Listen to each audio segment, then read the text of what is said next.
Околу 1000 дечиња од регионот ќе бидат дел од големата национална кампања за подобрување на оралното здравје кај најмладите.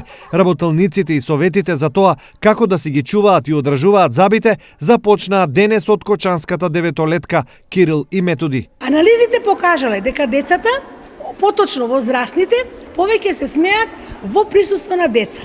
А уште повеќе кога децата се насмеани. А пак децата се насмеани кога имаат здрави заби. Значи, за да го имаме тој повратен ефект од таа од детска насмевка, за сите да бидеме ведри и насмеани, целта е зачувување на оралното здравје. На ниво на држава, во проектот се вклучени околу 5000 деца.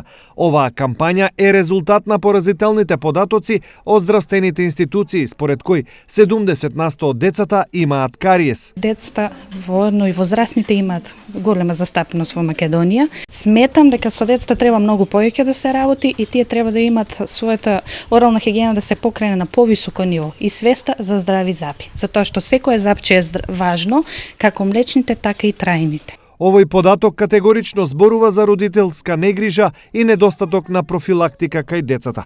Од тука, неопходна е поголема грижа на родителите за денталното здравје на нивните деца и секако ангажираност на институциите за навремена и ефикасна едукација.